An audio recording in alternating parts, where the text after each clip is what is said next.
7월 4일 월요일입니다. 삶의 현장에서 우리가 함께 읽을 오늘 하루 말씀 시편 80장 1절에서 19절입니다. 요셉을 양떼같이 인도하시는 이스라엘의 목자여 귀를 기울이소서. 그룹 사이에 좌정하신 이여 빛을 비추소서. 에브라임과 베냐민과 므낫세 앞에서 주의 능력을 나타내사 우리를 구원하여 오소서. 하나님이여 우리를 돌이키시고 주의 얼굴빛을 비추사 우리가 구원을 얻게 하소서.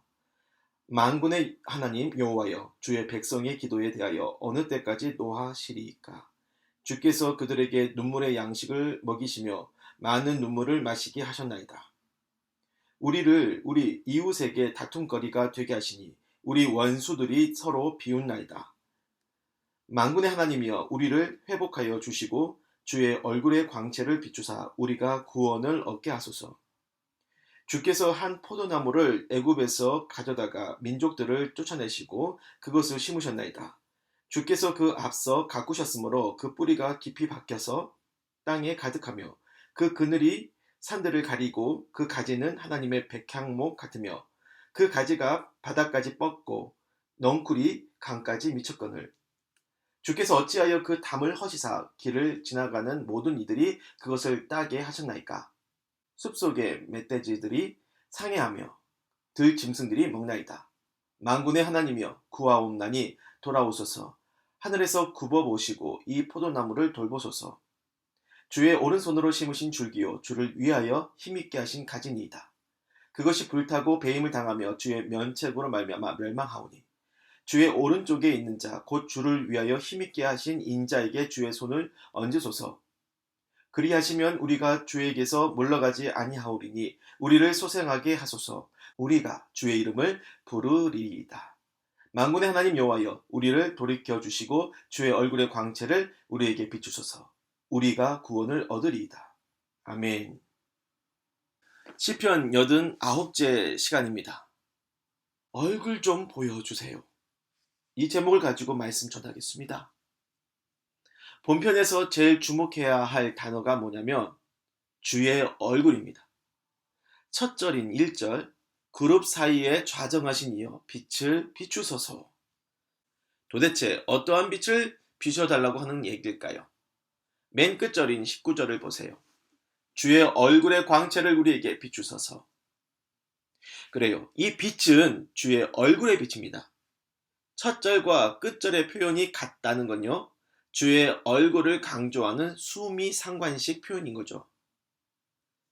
이 주의 얼굴이요. 첫 절과 끝절에만 있느냐? 아닙니다. 3절과 7절에도 있어요.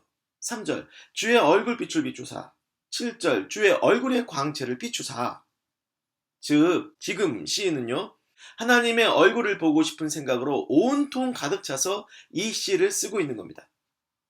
도대체 무엇 때문에 그는 그렇게 간절하게 하나님의 얼굴 좀 비춰달라고 계속 조르고 있는 걸까요? 3절 주의 얼굴빛을 비추사 우리가 구원을 얻게 하소서. 7절 주의 얼굴의 광채를 비추사 우리가 구원을 얻게 하소서. 19절 주의 얼굴의 광채를 우리에게 비추소서. 우리가 구원을 얻으리이다. 구원입니다. 구원받기 위해 하나님의 얼굴을 구하고 있어요. 지금 굉장히 힘든 상황이 있다는 얘기죠. 4절을 볼게요. 하나님의 백성이 기도를 합니다. 그런데 하나님은 그 기도를 안 들으시고 화만 내고 계신다고 하는 거예요. 이 이스라엘 백성이 하나님께 뭔가 단단히 잘못을 했나 봅니다. 그래서 하나님이 그들을 보호도 안 해주시고 내버려 주셔가지고 이웃들에게 다툼거리가 되고 원수들의 비웃음거리로 추락해버려요. 그것이 6절 말씀이에요. 8절에서 16절까지도 봐주십시오. 시인은 이스라엘을 포도나무로 비유했어요. 애굽 땅에 있던 걸 가지고 와서 약속의 땅에 잘 심어서 키운 포도나무, 그것이 이스라엘입니다. 그런데 하나님은 이 포도나무에게 단단히 화가 나셨어요. 그래서 포도나무를 보호하시던 담벼락을 헐어버리시죠. 그렇게 되니까 지나가는 사람들이 함부로 들어와 훼손해서 따먹고 멧돼지가 쳐들어와 상해를 입히고 들짐승들이 먹어버리고 불에 타도록 놔둬버리고 배임을 당하게 놔둬버리십니다. 그러니까 이스라엘이 뭔가 큰 잘못을 저질렀어.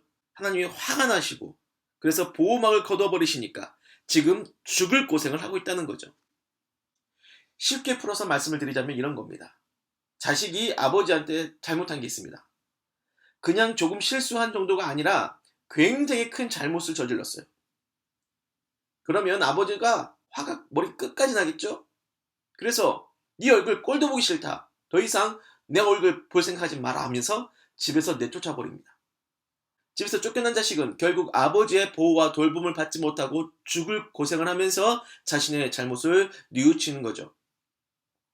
여기서 아버지 얼굴을 본다는 건 아버지에게 사랑과 돌봄, 보호를 받는다는 거고요. 반대로 아버지 얼굴을 보지 못하게 된다는 건 그의 사랑과 돌봄, 보호를 받지 못한다는 걸 말합니다. 그런 맥락에서 아버지의 진노를 받고 쫓겨나 죽을 고생하던 자식이 다시 아버지 얼굴을 볼 수 있게 된다. 이건요, 아버지의 분노가 그치고 아버지께 용서받고 구원받는 의미가 되는 거예요. 지금 여러분이 말입니다. 매일 하나님의 얼굴을 보는 것처럼 그분의 임재를 느끼며 신앙생활을 하고 있다면 정말로 다행이겠지만요. 혹시나 지금의 삶이 그렇지 못하다 한다면 마치 주님이 나한테 단단히 화가 나신 것 같고, 그래서 그의 얼굴을 못 뵌 지가 오래된 것 같고, 하루하루 사는 것이 말이죠, 하나님의 보호 없이, 하나님의 돌보심 없이 불에 타고 베어진 것 같은 고통처럼 여겨진다면 다른 기도하지 말고 이 기도해야 해요. 주님, 잘못했습니다. 용서해 주십시오. 나를 멀리하지 마시고 당신의 얼굴빛을 나에게 비춰주시옵소서. 주의 얼굴을 보지 못하는 자가 주의 얼굴을 보여달라고 하는 이 기도, 심플해 보이지만 여기에는 참회, 회개, 죄용서, 구원, 회복의 소망이 다 담겨있는 줄 믿습니다.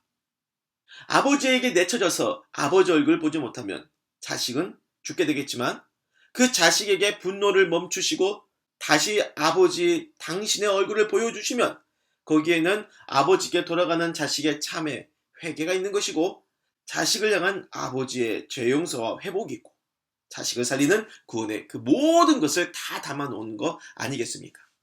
그러므로 여러분이 주의 얼굴을 보지 못하고 고통과 슬픔에 헤매어 살고 있다면 오직 주의 얼굴만을 보기를 구하십시오. 이 기도 하나에 참회, 회개, 죄용서, 구원, 회복과 위로 일일이 다 설명하지 않아도요, 여러분이 바라는 그 모든 마음 전부 다 담을 수 있어요. 그리하여 그 기도가 하나님을 감동시키고 심령이 살아나는 은혜가 있기를 주님의 이름으로 축원합니다. 기도하겠습니다. 주여, 오랫동안 보지 못한 당신의 얼굴, 이제는 뵙기를 간절히 원하오니 당신의 얼굴빛을 비추사 용서하여 주시고 죄 씻어주시고 구원과 회복을 주옵소서. 예수님의 이름으로 기도를 드립니다. 아멘.